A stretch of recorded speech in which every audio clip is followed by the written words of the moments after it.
What it do, what the business is, it is Spike Lou coming to you with a brand new podcast with my guy over here, Nicki Dusse. What up, brother? What's going on, boy? Nicki Dusse, a.k.a. It's your boy. Yes, sir. Yes, sir. Now, look, what we want to do is probably be a dope Jay-Z drop when we get this all settled and done. Politics as usual. Me and Nick decided, man, we wanted to talk politics and we wanted to do it in our own voices. You know what I mean? Put a place where people look like us and kind of think similar thoughts where we can debate about it and have conversations about politics, not about current events, not about sports. And, you know, we'll try to incorporate everything that's going on, but this is mainly going to be conversations about, you know, the shit we see on CNN and here on NPR and Fox News and all the stuff right there that we get to talk about in our own voice. So this is going to come to you about twice a month. And again, it's called Politics as Usual. And we'll start by just introducing our political views, where we stand on a couple of things, just to let people know what they can expect when they tune into this. Me, myself, I don't have a political association. I'm not Republican or Democrat. That's a lie. That is not a lie. I am not either one of them. I am invested in whoever's doing the most for black people. So you're neither, basically. Exactly. So if people come out and like, if Donald Trump tomorrow come out with a big major plan for black people to start being where they supposed to be, I'm putting on a Make America Great Again. So you can easily be bought. That's what he's telling the people. Nah, but in all seriousness, what I tune into politics for is to see on a local, national level, just the things that people are talking about, what's going on, and how it does affect you. It irritates me when people are looking and say, oh, well, that doesn't matter, or it doesn't matter in my everyday life, when it does. And paying attention to it, I think it's something that people should take serious as far as, you ain't got to get involved and watch CNN every day and know every topic or issue, but at least finding something that's important to you and that affects your life is something that you should take serious with politics, because it's going to affect your pockets. Exactly. And that's why we're doing this, just to break it down, barbershop talk, just to, you know, give the people the exact jewels they need to hear to get them moving, to get them voting, actually, as well, too. Because for me, my political stance is more, I'm leaning more, I was born basically like a Democrat, you know what I'm saying, like most black folks, but I'm leaning more towards the middle. That doesn't mean I'm Republican, but I do have some conservative ideas and values. So yeah, don't kill me just yet, but hear me out. So, you know, like for me, it's all about, you got to hear both sides, right? Shout out to Desus and Mero, I guess. I don't know if they coined that term, but you know what I'm saying? Like, you got to hear both sides, especially nowadays when you're looking at the political landscape. You're hearing a lot of he say, she say, this and that, and you're trying to really find facts, but you don't really know where to look for it. We'll do that hard work for you. We'll just present everything laid out for you, and you decide where you want to go or where you lie at. For me, again, I'm more towards the middle now, but I do try to bleed blue as much as I can. Bleed blue. Man, that's a serious statement for a black man. So, like, anything stood out to you since you do bleed blue as far as the Democrats, where they stand now, the debates? What's one of your bigger issues? I guess I should start with. The two issues that I have that I'm really paying close attention to is the economy and healthcare. Economy and healthcare.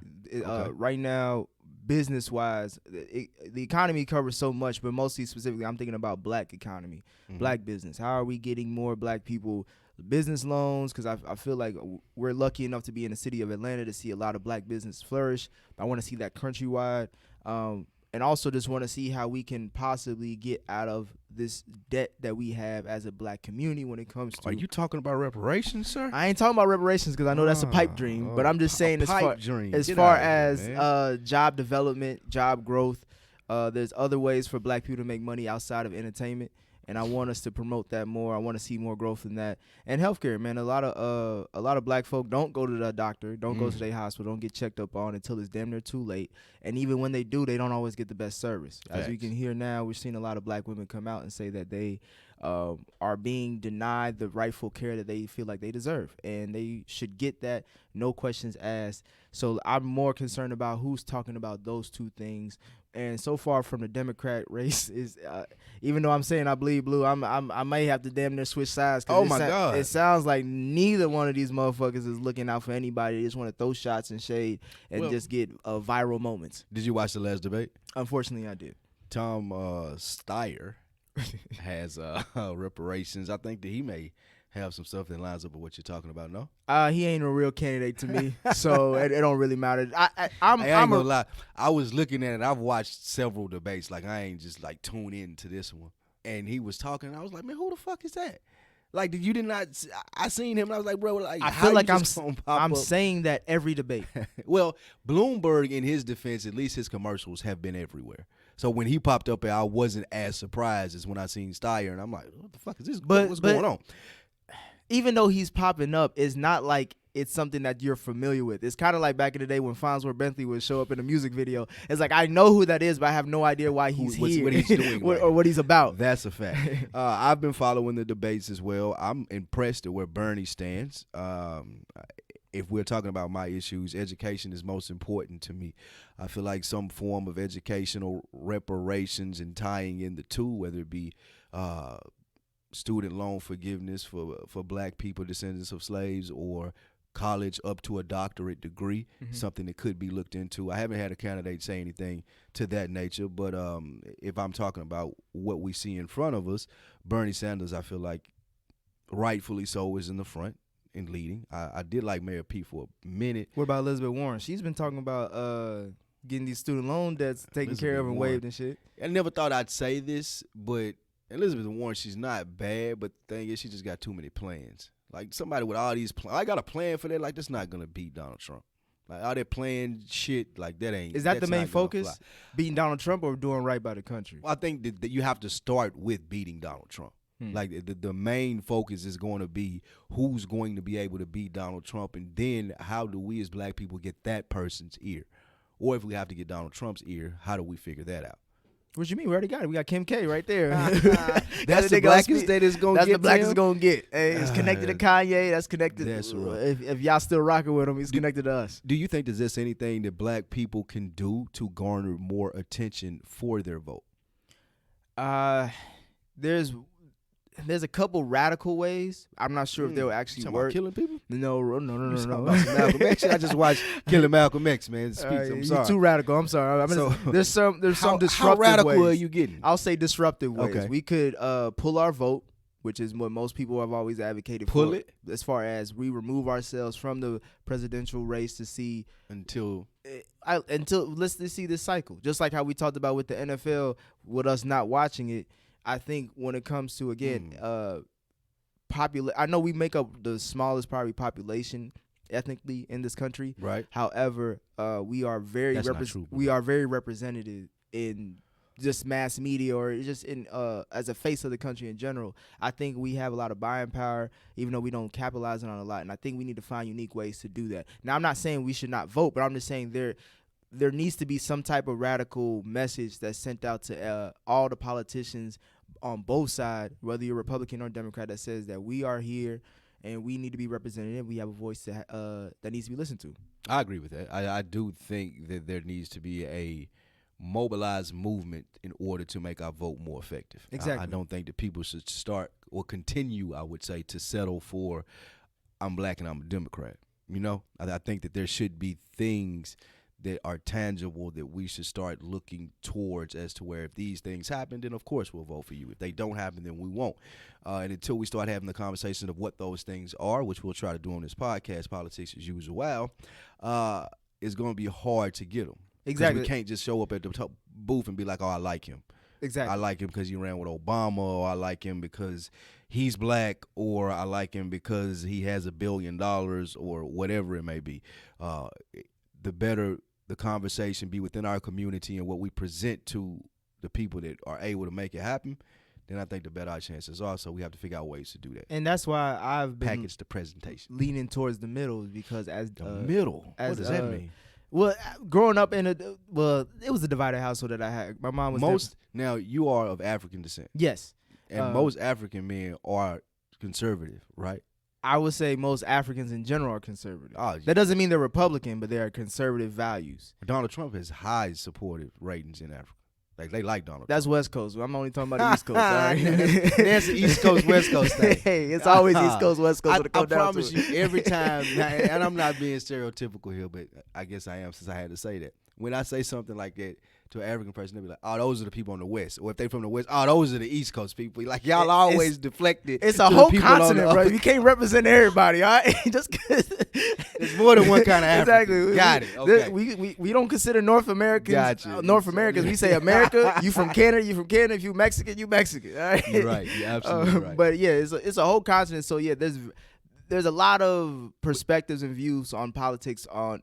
To be fair, y'all aren't the only one. Donald Trump just went to India, and there was 110,000 people in a stadium. Well, most immigrants are very conservative because we don't come. Well, I will speak for my family. I'm not going to speak on have a whole show about this. I'm not going to speak generally, but I will say most immigrants who come to this country usually are coming here for a couple reasons: education, or to get out of a poverty, or to get out of something a tyranny of some sort. And that was a situation for my family. So when you come into this country and you have little, you try to protect that as much as you can, which comes to lead you to somewhat of a conservative mindset, because if you feel like I've worked hard and to get where I've been through a lot of shit and I don't want to give that up for any bullshit, then you can kind of understand some of the Republican viewpoint when it comes to their core values. Not to say that what they're spewing makes sense, but some of their core values is about family, is about pulling yourself up from your quote-unquote from the bootstraps thing. Yes, I'm saying it,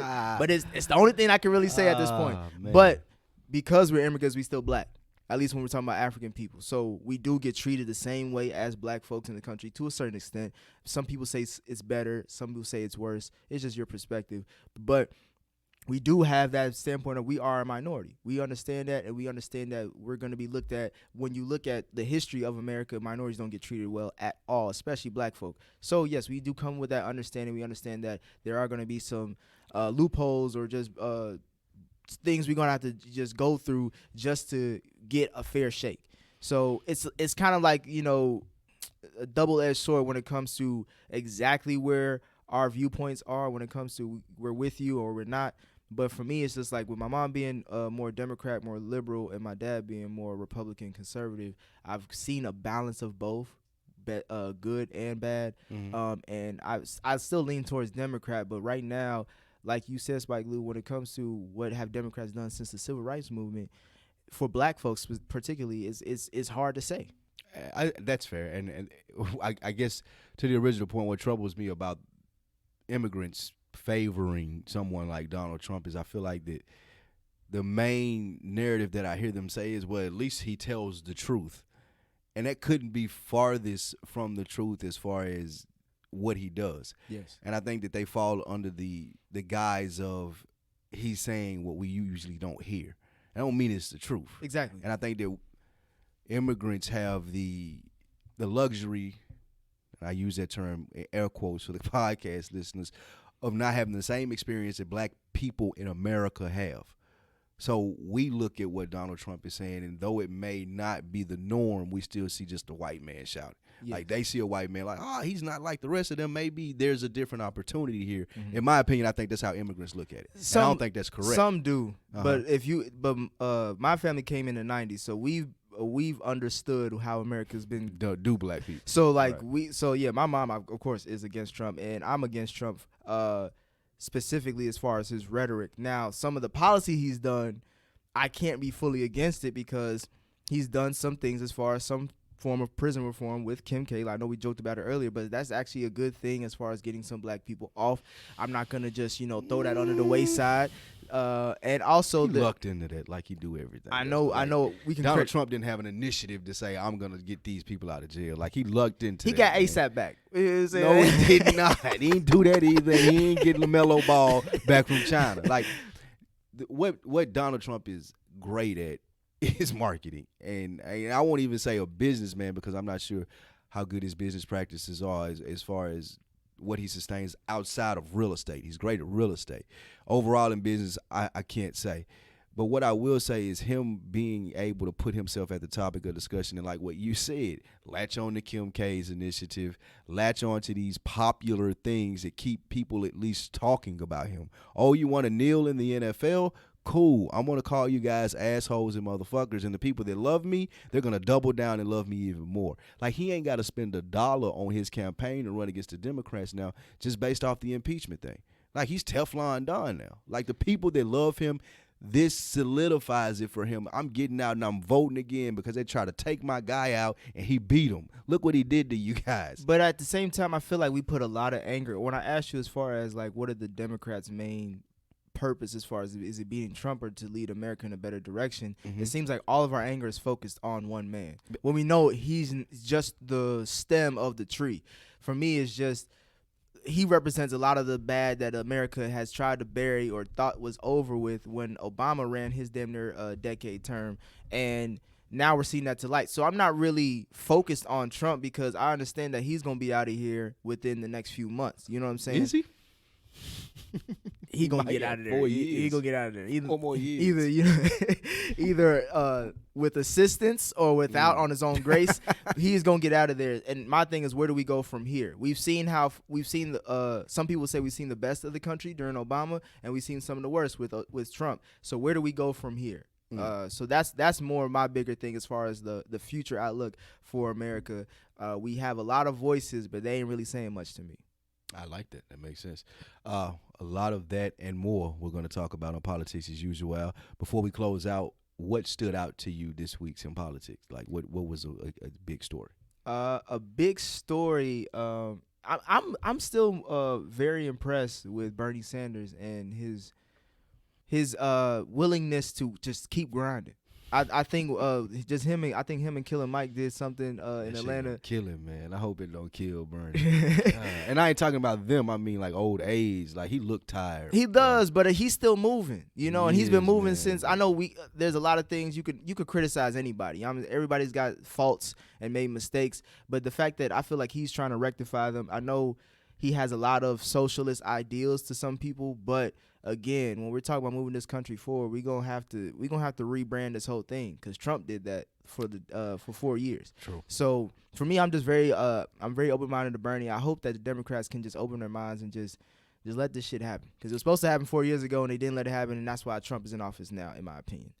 But so I think if the Democrats can just get behind Bernie, that would be great. But everything he's been doing since 2016, from when I've started recognizing him, I really like it, and I hope to see more of it. Cool. What stood out to me? The coronavirus? Nah, that's bullshit. We ain't gonna get into that on this episode, how much bullshit I think that is. I think creating a scare around the market. But with that being said, what stood out to me is the age of the candidates. All of these old, like, these people are old. You know what's funny? A lot older than even usual. Like, I think Bernie Sanders is 82? Same. He's Damn near the same age as Trump. I would say what's funny is that we always talk about we need new blood, we need new representation. Everybody on stage is an old white. And I was looking at him. Old white woman, old white man. Made me think. I was like, man, these people are old. Bernie Sanders is 78 years old. Joe Biden is 77. Donald Trump is 73. Elizabeth Warren is 70 years old. You see what the presidency did to Obama in his first 4 years, and you George Bush too. Yeah. So with that being said, I parlay that point to Mayor Pete Buttigieg and why he's not capitalizing on the fact that he's half of these people's age and he's letting them box him into the unexperienced route. Like, he would be closer to what America and the voting age and the new turn of politics, and he ain't playing into that. Like, that should be monopoly money for him. He ain't got the juice, man. That's all Clearly it is. I think somebody in his campaign or somewhere should be telling him, hey, play the age factor, because that's going to be able to get the people that are voting for Trump and the people that are looking for a Democratic person to vote for start taking the age thing as opposed to anything else. I just don't. This may be the first and last time I quote a Drake line, but he always said, if you ain't got it, you ain't got it. The theory is brilliant. Buttigieg don't got the juice. They trying to juice him up, man. It ain't working. They giving him HCH. They giving him all of that, man. He meeting with the billionaires, the money behind him. if you ain't gravitating towards the people speak for, well, quote unquote, we don't know how Russia will deal with this election, but the people they like Bernie. Oh, they do? The Russians like Bernie. Oh, damn, I might have to take back what I said. But it's all a popularity contest at this point. So right now, I just want the person who's actually focused on doing some shit who can also win the popular vote, which is, it seems like Bernie. So that's why, when I look at candidates, I'm just being realistic. Who's actually going to win? Who's actually going to be the nomination? And then we can go from there. I could fall in love with a bunch of other people like I have in the past, and they not end up doing shit or getting kicked out early. So again, I'm just more focused on a realistic standpoint of who can actually move us forward. Facts. All of that and more on politics as usual, local politics, international politics, national politics. We'll address it all. Nicki Dusse and myself, Spike Lou, man, we can't wait to dive into this, man.